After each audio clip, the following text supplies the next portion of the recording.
మంత్రి గారు నమస్తే. నమస్కారం. ఎలాగా రాష్ట్ర వ్యాప్తంగా ముందు మాట్లాడుకుందాం. 2024లో వైఎస్ఆర్ కాంగ్రెస్ పార్టీ భవిష్యత్తు ఏంటి అసలు?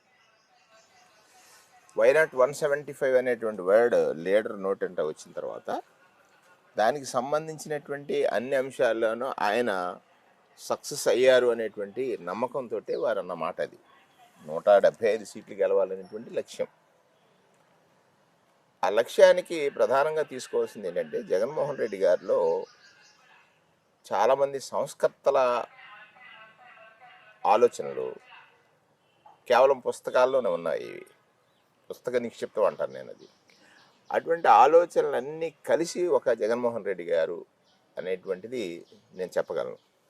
అంటే ప్రజలకు ప్రజావసరాలు, ప్రజలకు ప్రధానంగా ప్రజల్ని అంటే అంటే పర్టికులర్గా ఎస్సీలు కానీ, బీసీలు కానీ, ఎస్టీలు కానీ, మైనారిటీలు కానీ వీళ్ళని పట్టి పీడించేటువంటి పెద్ద శాపం అవ్వచ్చు, రోగం అవ్వచ్చు, అది పేదరికం. అంటే గడిచినటువంటి ప్రభుత్వాలు దానికి చికిత్స చేయటంలో ఎక్కడో లోపం జరిగింది. ఎక్కడ లోపం జరిగింది అని అంటే, చికిత్స చేస్తున్నామని చెప్పారు ప్రభుత్వాలన్నీ కూడా, కానీ ఆ చికిత్సకి అందించాల్సినటువంటి మెడిసిన్ మనీ వాడి ఖాతాలోకి చేర్చలేకపోయినాయి, వారికి డైరెక్ట్గా ఆ డబ్బును పంపలేకపోయినాయి.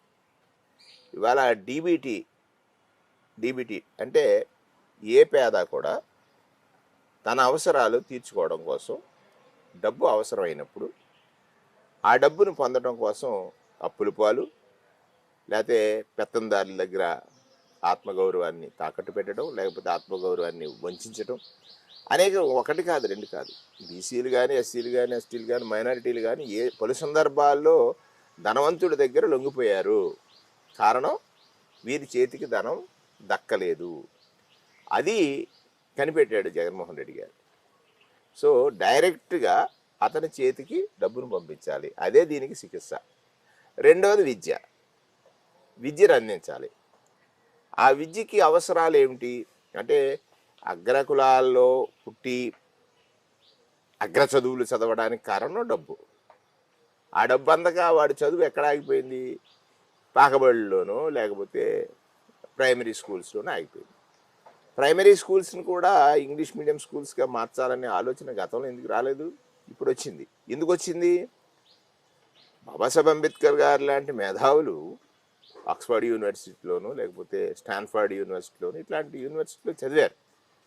అసలు అక్కడికి చేరాలి ఒక పేదింటి పిల్లవాడు అనుకున్నప్పుడు వాడిలో ఉన్నటువంటి ఆ ఫోబియో, ఆ చదివే విధానంలో ఫోబియో పోవాలి. ఆ ఫోబియో పోవాలంటే చిన్నప్పటి నుంచి కూడా వాళ్ళు కమ్యూనికేషన్ స్కిల్స్ పెరగాలి.